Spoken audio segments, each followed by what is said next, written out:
सर्वमंगलमांगल्ये शिवे सर्वार्थसाधिके शरण्ये त्र्यंबिके गौरी नारायणी नमोस्तुते। ओम दुम दुर्गाय नमः। आज की कथा में आप सभी भक्तों का हार्दिक स्वागत है। माँ जगदम्बा सदैव अपनी कृपा आप पर बनाए रखें। कल का अध्याय सुनने के लिए आप सभी भक्तों का बहुत बहुत आभार। और अब भगवती जगदम्बा का ध्यान करके आज की पावन कथा का प्रारंभ करते हैं। वैदिक मार्ग के अनुसार जिसे विद्या कहते हैं, जो सर्वदा आदि शक्ति कही जाती हैं, जिन्हें योगी लोग पराशक्ति भी कहते हैं, जो सर्वज्ञ भव बंधन काटने में निपुण हैं तथा जो सबके हृदय में विराजती रहती हैं और दुरात्मा प्राणी जिन्हें जान नहीं सकते, मुनियों के ध्यान करने पर जो शीघ्र ही प्रत्यक्ष दर्शन देती हैं, वे भगवती सर्वदा सिद्धिदायिनी बनी रहें, जो सत असत रूप उस जगत की सृष्टि करके अपनी त्रिगुणात्मिका अर्थात सत्व रज तम शक्ति द्वारा उसका पालन करती हैं तथा प्रलय के अंत में उसका संहार करके अकेली स्वयं लीला रमण करती हैं। उन समस्त विश्व की जननी भगवती का मैं मन ही मन स्मरण करता हूँ। यह संसार में प्रसिद्ध है कि ब्रह्मा ही इस संपूर्ण जगत के सृष्टा हैं। साथ ही सभी वेदज्ञ तथा पुराण वेत्ता भी यही कहते हैं। उनका भी यही कथन है कि भगवान विष्णु के नाभि कमल से ही उन ब्रह्मा की उत्पत्ति हुई है, जो स्वतंत्र नहीं है, अपितु विष्णु की प्रेरणा से ही वे संसार की सृष्टि करते हैं। जब कल्पांत में सर्वत्र जलमय हो जाता है, तब केवल शेष सैया पर भगवान विष्णु शयन करते हैं और उन्हीं के नाभि कमल से ब्रह्मा का आविर्भाव होता है। इस प्रकार जब सहस्त्र फण वाले शेष ही विष्णु के आधार हैं, तो फिर उन मुरारी को भी सर्वाधार भगवान कैसे कहा जाए। प्रलय काल में समुद्र का जल भी तो रस रूप ही है और बिना पात्र रस कहीं ठहर नहीं सकता। अतएव जो सब प्राणियों में शक्ति रूप में विराजती रहती हैं, मैं उन संपूर्ण संसार की जननी आदि शक्ति भगवती की शरण ग्रहण करता हूँ। योग निद्रा में लीन भगवान विष्णु को देखकर उनके नाभि कमल पर विराजमान ब्रह्मा ने जिन देवी की स्तुति की थी, मैं उन्हीं पराशक्ति भगवती की शरणागत हूँ। हे मुनिजनों, उन्हीं निर्गुण तथा सगुण रूप वाली तथा मुक्तिदायिनी योग माया का ध्यान करके मैं यहाँ संपूर्ण देवी भागवत पुराण कह रहा हूँ। आप लोग ध्यान पूर्वक सुनिए। यह श्रीमद देवी भागवत नामक पुराण अत्यंत पवित्र एवं उत्तम है। इसमें 18,000 सुंदर श्लोक हैं। कृष्ण द्वैपायन द्वारा विरचित इस श्रीमद देवी भागवत पुराण में कल्याणकारी 12 स्कंद तथा कुल 318 अध्याय बताए गए हैं। उनमें प्रथम स्कंद में 20 अध्याय, द्वितीय में 12, तृतीय में 30 और चतुर्थ में 25 अध्याय हैं। पंचम स्कंद में 33 अध्याय, षष्ठ में 31 अध्याय, सप्तम में 40, अष्टम में तत्व संख्या के बराबर अर्थात 24, नवम में 50 और दसम स्कंध में 13 अध्याय मुनि व्यास जी ने कहे हैं। इसी प्रकार हे मुनिगण, एकादश स्कंध में 24 और द्वादश स्कंध में 14 अध्याय बताए गए हैं। इस प्रकार महात्मा व्यास जी ने इस महापुराण में अध्यायों की संख्या बताई है। इसमें श्लोकों की संख्या 18,000 कही गई है। सर्ग प्रतिसर्ग, वंश वर्णन, मनवंतर तथा वंशानुचरित, इस प्रकार पुराणों के ये 5 लक्षण हैं, जो कल्याणमयी भगवती नित्या, निर्गुणा, व्यापक रूप से सृष्टि में स्थित रहने वाली, विकार रहित, योगगम्या, सबकी आधार रूपा तथा तुरीय अवस्था में प्रतिष्ठित हैं। उन्हीं की सात्विकी, राजसी और तामसी शक्तियां महासरस्वती, महालक्ष्मी तथा महाकाली नामक देवियों के रूप में प्रकट होती हैं। उन्हीं तीनों शक्तियों का सृष्टि के लिए शरीर धारण करना ही शास्त्र के विद्वानों के द्वारा सर्ग कहा गया है। तदनंतर जगत के सृजन, पालन तथा संहार के लिए ब्रह्मा, विष्णु और महेश की उत्पत्ति कही गई है और उसे प्रतिसर्ग बताया गया है। चंद्रवंशी, सूर्यवंशी राजाओं के वंश वर्णन तथा हिरण्यकशिपु आदि दैत्यों के वंश कथन को वंश कहा गया है। इसी प्रकार स्वयंभू आदि 14 मनुओं का वर्णन एवं उनके समय विभाग मनवंतर कहलाते हैं और उन मनुओं के वंश का क्रमशः वर्णन करना ही वंशानुचरित कहा गया है। हे मुनिवरों, इस प्रकार सभी पुराण उपर्युक्त 5 लक्षणों से युक्त होते हैं। 1.25 लाख श्लोकों का महाभारत नामक ग्रंथ भी व्यास जी ने ही रचा है। यह इतिहास कहलाता है, जो वेद सम्मत होने के कारण 5वां वेद कहा गया है। शौनक जी बोले, हे सूत जी, वे पुराण कौन कौन से होते हैं और कितने हैं? हम लोगों को सुनने की उत्कट इच्छा है और आप तो सर्वज्ञ हैं, अतः विस्तार से बताइए। कली काल से भयभीत हम ब्राह्मण नैमिषारण्य में ही रहते हैं। ब्रह्मा जी ने मनोमय चक्र हमें देकर ये आदेश दिया था कि इसी चक्र के पीछे पीछे आप लोग चले जाएं और जहां इस चक्र की नैमी शीर्ण हो जाए, वह देश परम पवित्र कहा गया है। वहां कभी कलयुग का प्रवेश नहीं होगा। आप लोग वहां तब तक रहें जब तक कि पुनः सत्ययुग न आ जाए।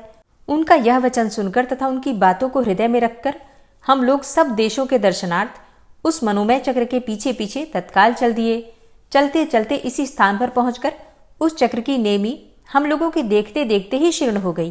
तभी से ये स्थान परम पवित्र नैमिष क्षेत्र के नाम से प्रसिद्ध हुआ। यहाँ कभी कली का प्रवेश नहीं होता। इसीलिए मैंने अनेक ऋषि मुनियों, सिद्धगणों एवं कली से भयभीत महात्माओं के साथ यहाँ अपना निवास बना लिया है। हम लोगों ने यहाँ पर चरु पुरोडाश आदि द्वारा अनेकों पशुवध विहीन यज्ञ किए हैं और जब तक सतयुग न आ जाए तब तक हम लोगों का यहीं रहने का दृढ़ निश्चय है। हे सूत जी, आप निश्चित रूप से हम लोगों के सौभाग्य से ही यहाँ पहुंचे हैं। इसीलिए आप इस ब्रह्म समित पावन पुराण की कथा कहिए। हे सूत जी, हम लोगों को सुनने की उत्कट इच्छा है और आप जैसे बुद्धिमान वक्ता भी प्राप्त हैं, तो हम लोग भी अपना सभी कार्य त्याग कर चित्त एकाग्र करके यहाँ स्थित हैं।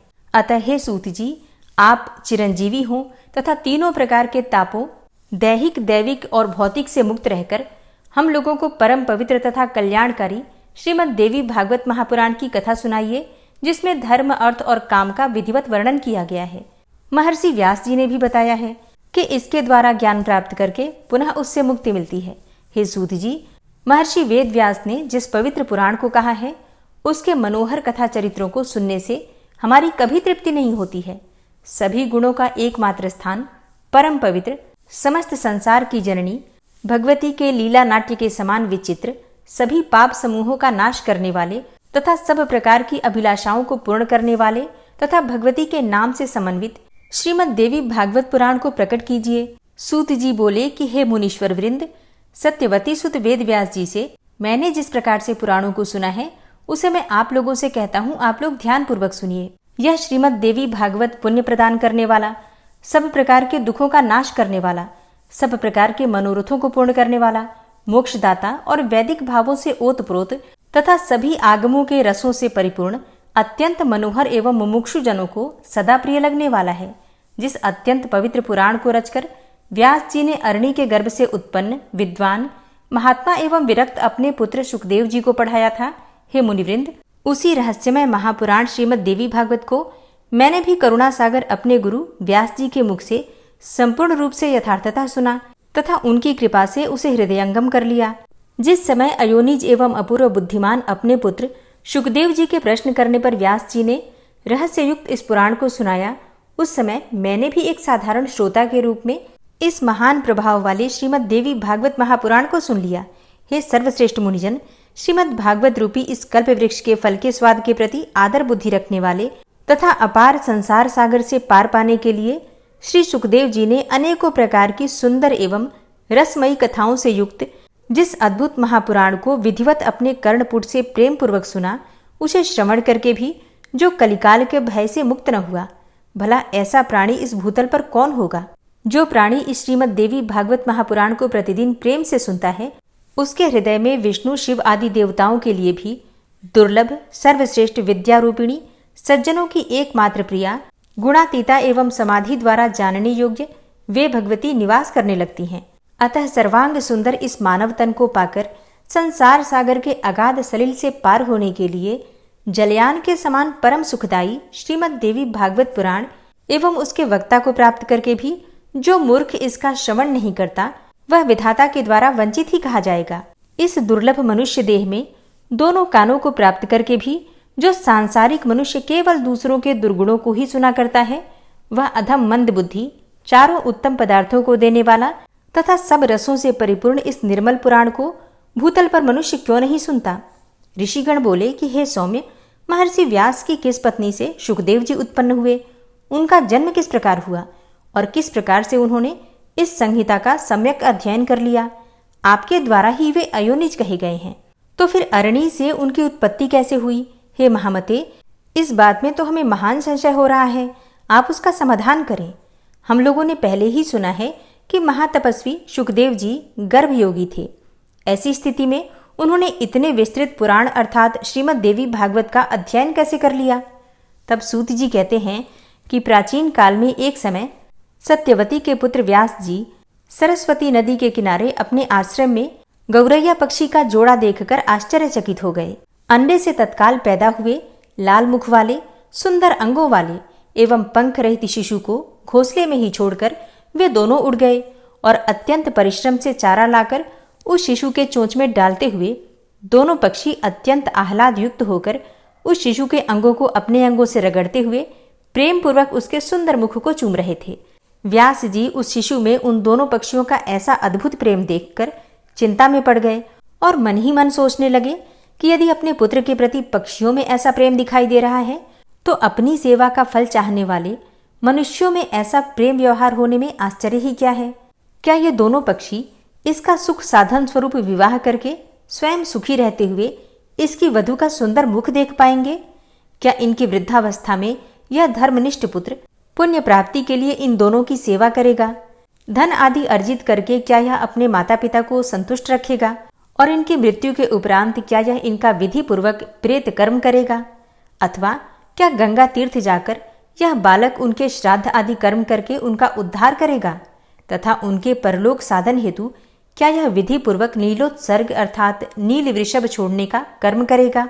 पुत्र के शरीर का आलिंगन और विशेष रूप से उसका लालन पालन इस संसार में सभी सुखों में उत्तम सुख कहा गया है। पुत्र रहित मनुष्य की न तो सद्गति होती है और न तो उसे स्वर्ग की ही प्राप्ति होती है। अतः परलोक साधन के लिए पुत्र से बढ़कर अन्य कोई उपाय नहीं है। मनु आदि ऋषियों ने भी धर्मशास्त्रों में कहा है कि पुत्रवान मनुष्य स्वर्ग प्राप्त करता है और पुत्रहीन व्यक्ति को स्वर्ग प्राप्ति कभी भी नहीं होती है। इस बात में अनुमान की कोई आवश्यकता ही नहीं है, अपितु यह प्रत्यक्ष रूप में भी देखा जाता है। साथ ही यह वेद स्मृति आदि का भी सनातन वचन है कि पुत्रवान मनुष्य पापों से मुक्त हो जाता है। रोगावस्था में तथा मरण काल में भूमि शैया पर पड़ा हुआ संतानहीन प्राणी दुखित होकर अपने मन में विचार करता है कि मेरे घर में पर्याप्त धन है, अनेकों प्रकार के पात्र हैं तथा मेरा यह भवन भी अत्यंत सुंदर है, किंतु अब इन सब का स्वामी कौन होगा? चूंकि मृत्यु काल में उस प्राणी का मन अति दुखित होकर भ्रमित होता रहता है, इसीलिए उस भ्रांत मन वाले प्राणी की दुर्गति अवश्य ही होती है। इस प्रकार अनेकानेक चिंतन करके और बार बार लंबी तथा गर्म सांसें लेकर सत्यवती पुत्र व्यास जी का मन अत्यंत खिन्न हो गया। इसके बाद मन में बहुत सोच विचार करके अत्यंत दृढ़ निश्चय करके वे तपस्या करने के लिए मेरु पर्वत पर चले गए। उन्होंने मन में विचार किया कि मैं विष्णु, रुद्र, इंद्र, ब्रह्मा, सूर्य, गणेश, कार्तिकेय, अग्नि एवं वरुण इन देवताओं में से किस देवता की आराधना करूं जो वर प्रदान करने में उदार तथा अभिष्ट फलों को देने वाला हो। इस प्रकार व्यास जी विचार कर ही रहे थे कि उसी समय संयोगवश मुनि श्रेष्ठ नारद जी हाथों में वीणा धारण किए हुए वहां आ गए। अब उन्हें देखकर सत्यवती पुत्र व्यास जी अत्यंत प्रसन्न हुए और उन्होंने अर्घ्य तथा आसन प्रदान करके उन मुनि से कुशलक्षेम पूछा। कुशल प्रश्न सुन लेने के पश्चात मुनिवर नारद जी ने पूछा, हे द्वैपायन, आप किस कारण से चिंताग्रस्त हैं, मुझे बताएं। तब व्यास जी बोले, संतानहीन व्यक्ति की सद्गति नहीं होती और कभी भी उसके मन में सुखानुभूति नहीं होती है। इसी बात को लेकर मैं अत्यंत दुखित हूँ और बार बार यही सोचता रहता हूँ कि मैं अभिलाषित फल देने वाले किस देवता को अपनी तपस साधना से प्रसन्न करूं। इसी चिंता में पड़ा हुआ मैं अब इसके समाधान हेतु आपकी शरण में हूं। हे महर्षि, आप तो सब कुछ जानने वाले हैं। हे कृपा सिंधु, आप मुझे शीघ्र ही बताएं कि मैं किस देवता की शरण में जाऊं जो प्रसन्न होकर मुझे पुत्र प्रदान कर दे। सूत जी बोले कि व्यास जी के द्वारा इस प्रकार पूछे जाने पर वेदवेत्ता तथा महामना महर्षि नारद अत्यंत प्रेम पूर्वक कृष्ण द्वैपायन से कहने लगे। नारद जी बोले कि हे पाराशर तनय, हे महाभाग, आपके द्वारा जो प्रश्न यहाँ मुझसे पूछा गया है वैसा ही प्रश्न पूर्व काल में मेरे पिता ब्रह्मा जी ने मधुसूदन भगवान विष्णु से किया था। मेरे पिता ब्रह्मा जी कौस्तुभ मणि की प्रभा से दीप्तिमान, शंख चक्र गदा और पद्म धारण करने वाले, पीत वस्त्र धारण करने वाले, 4 भुजाओं वाले, श्रीवत्स चिन्ह से विभूषित वक्षस्थल वाले, सभी लोगों के कारण स्वरूप देवाधिदेव, जगतगुरु, जगदीश्वर, वासुदेव, देवेश, जगतपति श्रीनाथ विष्णु को ध्यान में अवस्थित होकर कठोर तप करते हुए देखकर अत्यंत विस्मय में पड़ गए और उन्होंने पूछा। ब्रह्मा जी बोले कि हे देवाधिदेव, हे जगन्नाथ, हे भूत भविष्य वर्तमान के स्वामी, आप किस लिए यह कठोर तपस्या कर रहे हैं? हे जनार्दन, आप किसके ध्यान में लीन हैं? हे देवेश, यह देखकर मैं परम विस्मय में पड़ गया हूँ कि समस्त विश्व का स्वामी होते हुए भी आप ऐसा ध्यान कर रहे हैं। भला इससे बढ़कर अन्य कौन सी विचित्र बात होगी। आपके नाभि कमल से प्रादुर्भूत होकर मैं संपूर्ण लोकों के कर्ता के रूप में अधिष्ठित हूँ। हे लक्ष्मीपते, आपसे भी श्रेष्ठतर कौन देवता है? उस देवता को मुझे बताइए। हे जगन्नाथ, मैं तो यही जानता हूँ कि आप ही आदि स्वरूप, सबके कारण, निर्माता, पालनकर्ता, संहारक तथा सभी कार्यों को संपादित करने वाले हैं। हे महाराज, आपकी इच्छा से ही मैं इस जगत के रचना कार्य में प्रवृत्त होता हूँ और सदा आपके ही आदेश से शंकर जी प्रलयावस्था में जगत का संहार करते हैं। हे ईश, आपकी आज्ञा से ही सूर्य आकाश में नियमित रूप से भ्रमण करता है, शुभ तथा अशुभ हवा चलती है, अग्नि ताप धारण करती है और मेघ वृष्टि करता है। तो फिर आप किस देवता का ध्यान कर रहे हैं? यह मेरी महती शंका है। मैं तो तीनों लोकों में आपसे बढ़कर अन्य किसी देवता को नहीं जानता हूँ। हे सुव्रत, मैं आपका भक्त हूँ, अतः कृपा करके अपनी तपस्या का रहस्य मुझे बताइए, क्योंकि यह तो सर्वविदित है कि महान लोग अपने भक्तों से कुछ भी गोपनीय नहीं रखते हैं। ब्रह्मा जी का वचन सुनकर भगवान विष्णु उनसे बोले कि हे ब्रह्मन, आपको अपने मन की बात बताता हूँ, आप उसे एकाग्रचित्त होकर सुने। यद्यपि सभी देव, दानव और मानव यही जानते हैं कि आप जगत की रचना, मैं जगत के पालन और शिवजी जगत के संहार के परम कारण हैं, तथापि वेद तत्वज्ञ विद्वान यह तर्क करते हैं कि किसी शक्ति के द्वारा ही आप सृष्टि के करता हैं, मैं भरता हूँ और शंकर जी हरता है। जगत की रचना के लिए आप में राजसी शक्ति विद्यमान है, मुझ में सात्विक शक्ति स्थित है तथा शिवजी में तामसी शक्ति बताई गई है। और उस शक्ति के न रहने पर आप ना तो सृष्टि की रचना कर सकते हैं, न मैं पालन कार्य करने में समर्थ हो सकता हूँ और न तो शंकर संहार कर सकते हैं। तो हे विभो, हम सभी निरंतर उसी शक्ति के अधीन रहते हैं। हे सुव्रत, अब प्रत्यक्ष तथा परोक्ष से संबंधित दृष्टांत भी आप सुनिए।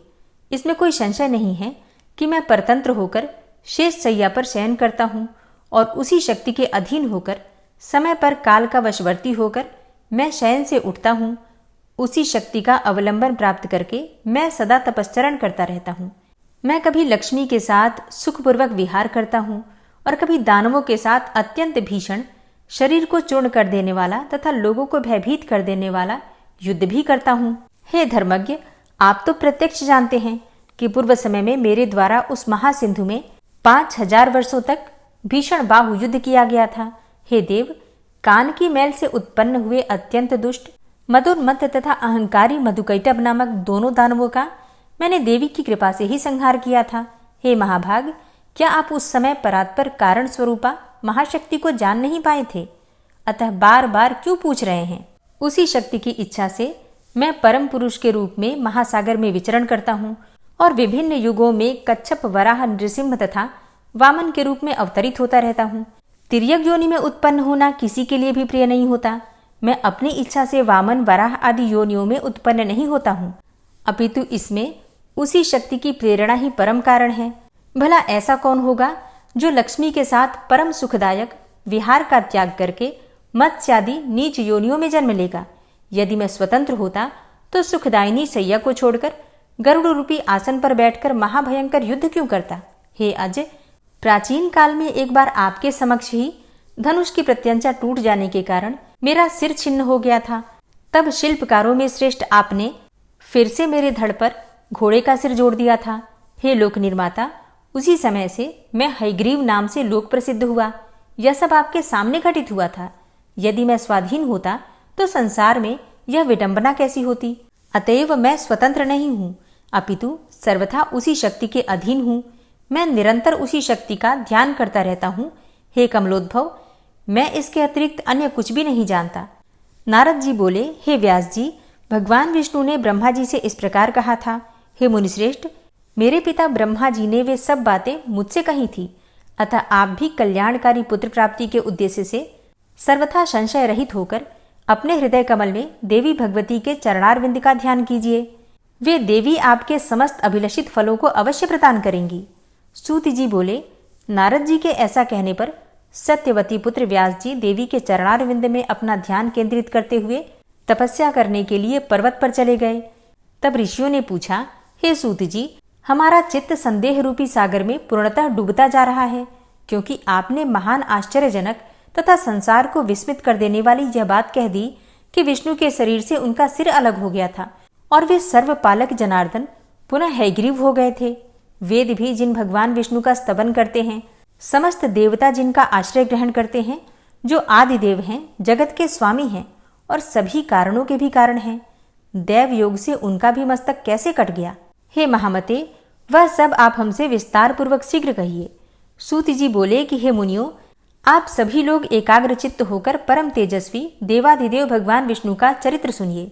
किसी समय वे सनातन देव विष्णु 10,000 वर्षों तक भीषण युद्ध करके अत्यंत थक गए थे। तदनंतर एक समतल तथा शुभ स्थान पर पद्मासन लगाकर पृथ्वी पर स्थित प्रत्यंचा चढ़े हुए धनुष पर कंठ प्रदेश अर्थात गर्दन टिकाए हुए उस धनुष की नोक पर भार देकर लक्ष्मीपति भगवान विष्णु सो गए और थकावट के कारण दैव योग से उन्हें गहरी नींद आ गई। कुछ समय बीतने के बाद ब्रह्मा, शिव तथा इंद्र सहित सभी देवता यज्ञ करने को उद्यत हुए। वे सब देव कार्य की सिद्धि हेतु यज्ञों के अधिपति जनार्दन भगवान विष्णु के दर्शनार्थ वैकुंठ लोक गए। उस समय उन्हें वहां ना देखकर वे देवतागण ज्ञान दृष्टि से देख करके वहां पहुंचे जहां भगवान विष्णु विराजमान थे। वहां उन्होंने सर्वव्यापी भगवान विष्णु को योग निद्रा के वशीभूत होकर अचेत पड़ा हुआ देखा। तब वे देवगण वहीं रुक गए। सभी देवताओं के वहां रुक जाने के बाद जगतपति विष्णु को निद्रामग्न देखकर ब्रह्मा, रुद्र आदि प्रमुख देवता अत्यंत चिंतित हुए। तदनंतर इंद्र ने देवताओं से कहा, हे श्रेष्ठ देवगण, अब क्या किया जाए? हे श्रेष्ठ देवताओं, अब आप सभी यह विचार करें कि इनकी निद्रा किस प्रकार भंग की जाए। तब शिवजी ने इंद्र से कहा कि इनकी निद्रा को भंग करने से महान दोष लगेगा, किंतु हे श्रेष्ठ देवगण, यज्ञ कार्य भी अवश्य करणीय है। इसके बाद परमेष्ठी ब्रह्मा जी ने पृथ्वी पर स्थित धनुष के अग्रभाग को खा जाने के लिए दीमक का सृजन किया। उन्होंने यह सोचा कि दीमक के द्वारा धनुष का अग्रभाग खा जाने पर धनुष नीचा हो जाएगा, तब देवाधिदेव विष्णु निद्रा मुक्त हो जाएंगे और ऐसा हो जाने पर निस्संदेह देवताओं का संपूर्ण कार्य सिद्ध हो जाएगा। अतः सनातन ब्रह्मा जी ने दीमक को इस कार्य के लिए आदेश दिया। तब दीमक ने ब्रह्मा जी से कहा कि देवाधिदेव जगतगुरु लक्ष्मीपति भगवान विष्णु का निद्रा भंग मैं कैसे करूं? क्योंकि नींद में विघ्न डालना, कथा में विघ्न डालना, पति पत्नी के बीच भेद उत्पन्न करना एवं माँ पुत्र के बीच वैर भाव पैदा करने के लिए षड्यंत्र करना, ये सभी कार्य ब्रह्म हत्या के समान कहे गए हैं। अतः मैं देवाधिदेव भगवान विष्णु का सुख क्यों नष्ट करूं? हे देव, उस धनुष का अग्रभाग खा जाने से मेरा क्या लाभ है, जिसके लिए मैं ऐसा पाप करूं? स्वार्थ के वशीभूत होकर ही समस्त लोग पाप कार्य में प्रवृत्त होता है, इसीलिए मैं भी इसमें कोई स्वार्थ सिद्धि होने पर ही इसका भक्षण करूंगा। तब ब्रह्मा जी बोले कि सुनो, हम लोग यज्ञ में तुम्हारे भाग्य की व्यवस्था कर देंगे, इसलिए तुम अविलंब भगवान विष्णु को जगाकर हम लोगों का कार्य संपन्न कर दो। होम कार्य में आहुति प्रदान करते समय जो हव्य आसपास गिरेगा उसी को अपना भाग समझना और अब तुम शीघ्रता पूर्वक हमारा कार्य करो। सूत जी बोले कि हे ऋषियों, ब्रह्मा जी के इस प्रकार कहने पर दीमक ने धरातल पर स्थित धनुष के अग्रभाग को शीघ्र ही खा लिया, जिससे कि धनुष की डोरी मुक्त हो गई और प्रत्यंचा के खुल जाने पर धनुष का वह ऊपरी कोना मुक्त हो गया। इस प्रकार एक भीषण ध्वनि उत्पन्न हुई, जिससे वहां सभी देवगण भयभीत हो गए। ब्रह्मांड क्षुब्ध हो उठा, पृथ्वी में कंपन होने लगा, सभी समुद्र उद्विग्न हो गए, जलचर जंतु व्याकुल हो उठे, प्रचंड हवाएं प्रवाहित होने लगीं, पर्वत प्रकंपित हो उठे और किसी दारुण आपदा के सूचक उल्कापात आदि महान उपद्रव होने लगे। सूर्य तिरोहित हो गए तथा सभी दिशाएं अत्यंत भयावह हो गईं और यह सब देखकर देवता लोग चिंतित होकर सोचने लगे कि इस दुर्दिन में अब क्या होगा। हे तपस्वियों, वे देवतागण ऐसा सोच ही रहे थे कि किरीट कुंडल सहित देवाधिदेव भगवान विष्णु का सिर कट कर कहीं चला गया। कुछ समय पश्चात उस घोर अंधकार के शांत हो जाने पर ब्रह्मा और शंकर ने भगवान विष्णु का मस्तक विहीन विलक्षण शरीर देखा। भगवान विष्णु का सिर विहीन धड़ देखकर वे श्रेष्ठ देवता अत्यंत विस्मित हुए और चिंता सागर में निमग्न होकर शोकाकुल होकर इस प्रकार विलाप करने लगे कि हे नाथ, हे प्रभु, यह कैसी विचित्र अलौकिक घटना हो गई। हे देवाधिदेव, हे सनातन, हम सभी देवताओं के लिए तो यह बात विनाशकारी है। यह किस देवता की माया है जिसके द्वारा आपके सिर का हरण कर लिया गया है? आप तो सर्वदा अक्षेद्य, अभेद्य और अदाह्य हैं। हे विभो, इस प्रकार आपके चले जाने पर हम देवता तो मृत्यु को प्राप्त हो जाएंगे। हम लोगों के प्रति आपका कैसा स्नेह था। हम लोग स्वार्थ के कारण ही रुदन कर रहे हैं। संकट की यह स्थिति न तो दैत्यों ने, न यक्षों ने और न राक्षसों ने ही पैदा की है, अपितु हम देवताओं ने ही यह विघ्न उत्पन्न किया है। तथापि हे रमापते, इसमें किसका दोष समझा जाए। हम सभी देवता पराश्रित हैं। हम इस समय क्या करें और कहाँ जाएं? हे देवेश, हम मूढ़ बुद्धि वाले देवताओं के लिए अब कहीं भी कोई शरण नहीं है। यह कोई सात्विकी, राजसी तथा तामसी माया भी नहीं है जिसके द्वारा आप मायापति जगत गुरु का सिर काटा गया है। तब शिव सहित समस्त देवताओं को करुण क्रंदन करते हुए देखकर वेद वेत्ताओं में श्रेष्ठ देवगुरु बृहस्पति ने उन्हें सांत्वना देते हुए कहा, हे महाभागो, अब इस करुण क्रंदन से क्या लाभ है। इस समय तो विवेक का आश्रय लेकर कोई उपाय करना चाहिए। हे देवेंद्र, भाग्य एवं पुरुषार्थ दोनों ही समान श्रेणी के हैं, फिर भी उपाय करना ही चाहिए और वह दैव योग से ही सफल होता है। इंद्र बोले कि अनर्थकारी पुरुषार्थ को धिक्कार है। मैं तो देव को श्रेष्ठतर मानता हूँ, क्योंकि हम देवताओं के देखते देखते विष्णु का सिर कट गया। ब्रह्मा जी बोले, काल द्वारा जो भी शुभाशुभ कर्मों का फल निर्धारित है उसे अवश्य ही भोगना पड़ता है। भाग्य का अतिक्रमण कौन कर सकता है। प्रत्येक प्राणी काल क्रम के अनुसार सुख दुख भोगता ही है, इसमें कोई संदेह नहीं है। जिस प्रकार पूर्व काल में काल की प्रेरणा से शंकर जी ने मेरा मस्तक काट दिया था, उसी प्रकार शाप के कारण शिव जी का लिंग कटकर गिर गया था और उसी प्रकार आज विष्णु का सिर कटकर लवण सागर में जा गिरा। दैव योग से ही इंद्र को भी सहस्त्र भगों की प्राप्ति हुई थी। उन्हें दुख भोगना पड़ा। वे स्वर्ग से च्युत हो गए और मान सरोवर के कमल में रहने लगे। इस संसार में जब इन महाभाग देवताओं को भी दुख का भोग करने के लिए विवश होना पड़ता है, तो फिर दुख भोगने से भला कौन वंचित रह सकता है। अतएव आप लोग शोक का परित्याग कर दें और उन महामाया विद्या रूपा सनातनी ब्रह्म विद्या तथा जगत को धारण करने वाली देवी का ध्यान कीजिए, जिनके द्वारा यह चराचर संपूर्ण त्रिलोक व्याप्त है। वे निर्गुणा परा प्रकृति हम लोगों का समस्त कार्य सिद्ध कर देंगी। सूति जी बोले कि हे मुनियों, देवताओं से इस प्रकार कहकर ब्रह्मा जी ने कार्य की सिद्धि की कामना से अपने सम्मुख सशरीर विद्यमान वेदों को आदेश दिया। ब्रह्मा जी बोले, आप लोग समस्त कार्यों को सिद्ध करने वाली पराम्बा ब्रह्म विद्या तथा निगूढ़ अंगों वाली महामाया का स्तवन कीजिए। उनका यह वचन सुनकर समस्त सुंदर अंगों वाले वेद जगत की आधार स्वरूपा तथा ज्ञानगम्या उन महामाया की स्तुति करने लगे। ओम नमः चंडिकायै। आज की कथा का यहीं पर समापन करती हूँ। इसके आगे का वृतांत आप कल की कथा में सुनेंगे। और अब आप सुनेंगे श्री देवी दुर्गा कवच। सबसे पहले विनियोग है ओम नमः चंडिकायै। माँ दुर्गा के चंडी रूप को हमारा नमन है। यह भगवान ब्रह्मा जी के द्वारा लिखा गया चंडी कवच है, जिसमें कुल 56 छंद हैं। चामुंडा देवता, दिग्बंध देवता, जगदम्बा माता इत्यादि का ध्यान करके हम इस दुर्गा सप्तशती के पाठ का प्रारंभ कर रहे हैं।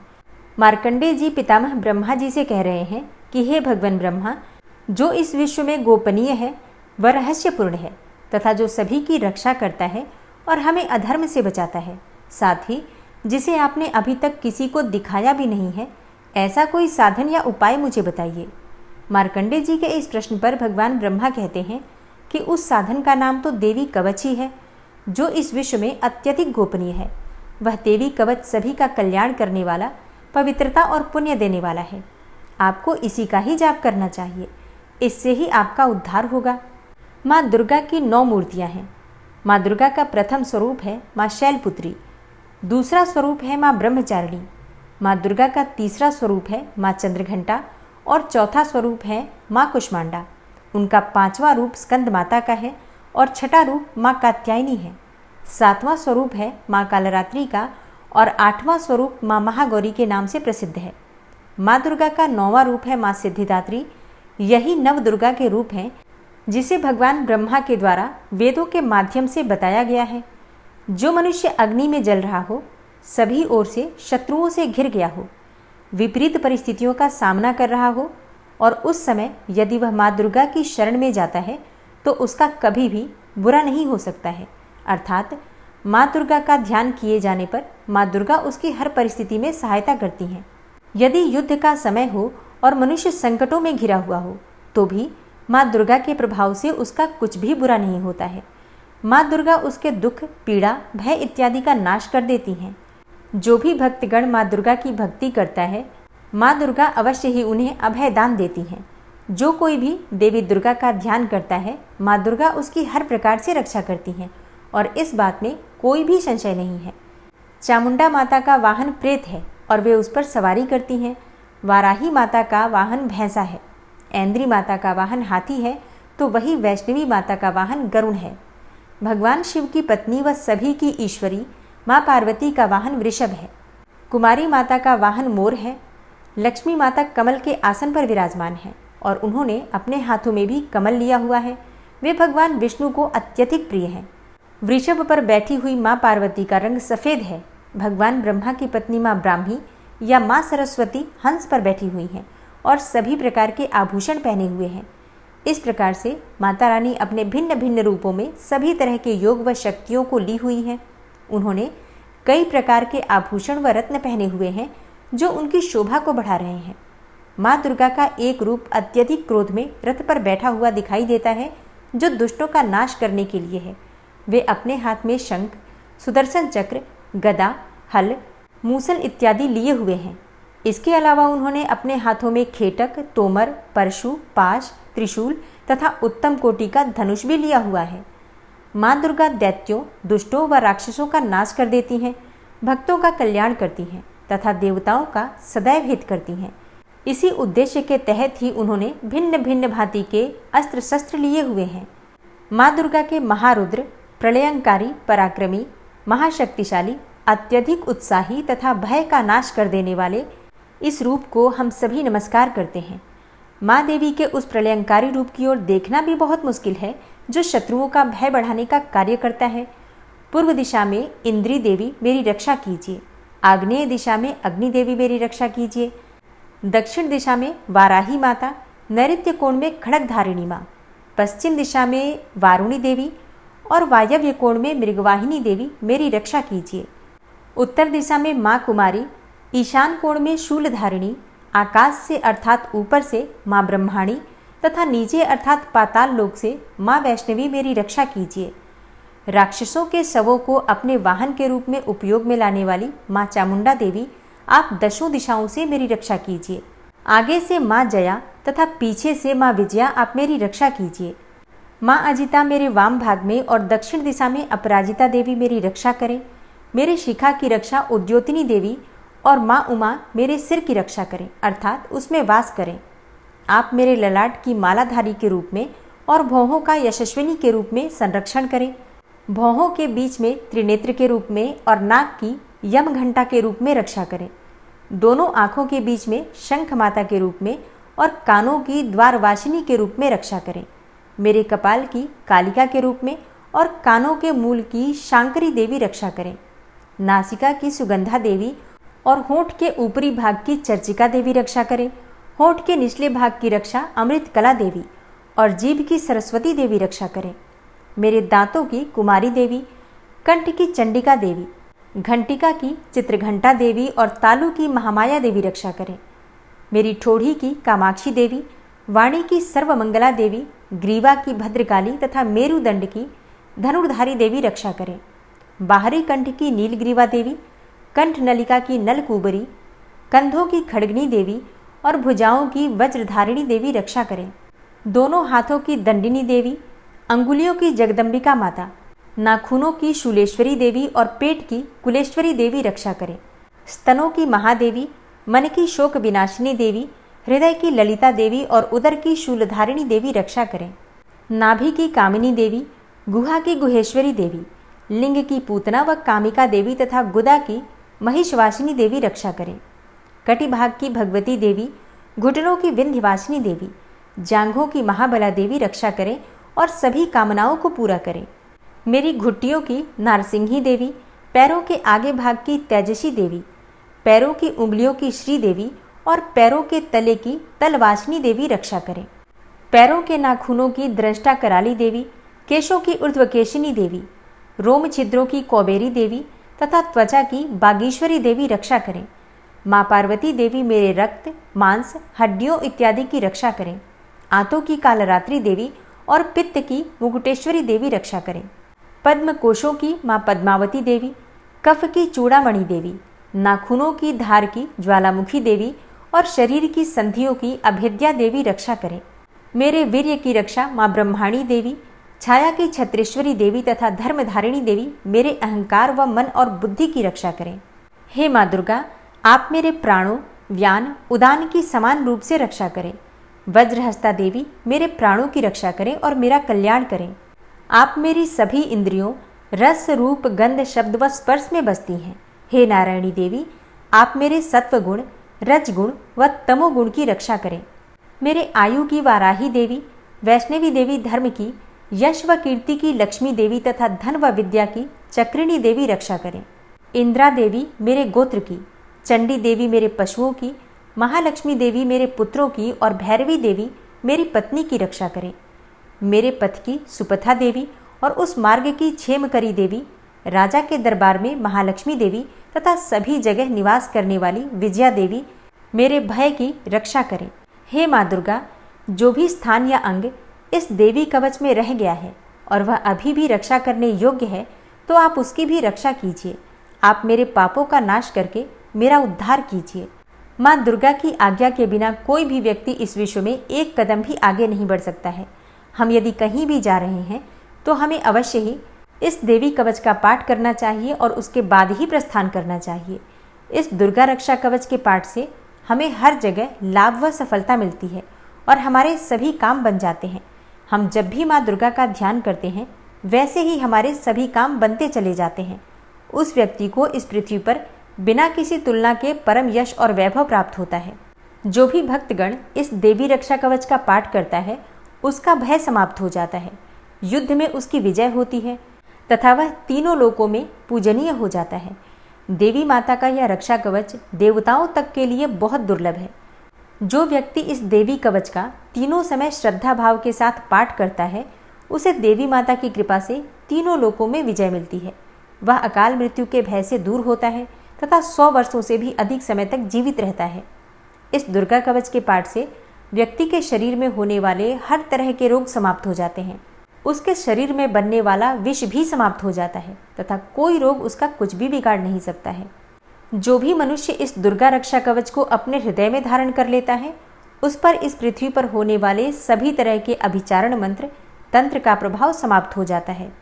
सभी तरह की डाकिनी, शाकिनी, अंतरिक्ष में रहने वाले अति शक्तिशाली व भयंकर डाकिन, भूत, पिशाच, यक्ष, गंधर्व, राक्षस, ब्रह्म राक्षस, वेताल, कुष्मांडा, भैरव इत्यादि सभी तरह की नकारात्मक शक्तियों के प्रभाव इस दुर्गा कवच के माध्यम से समाप्त हो जाते हैं। इस रक्षा कवच का पाठ करने वाला व्यक्ति राजा से सम्मान प्राप्त करता है और उसकी सुख संपत्ति में वृद्धि होती है। जो भी व्यक्ति इस देवी कवच का पाठ करता है उसका हर जगह यश बढ़ता ही जाता है और जो भी इस कवच का 7 बार जाप करता है उसका वंश इस पृथ्वी के अंत तक रहता है।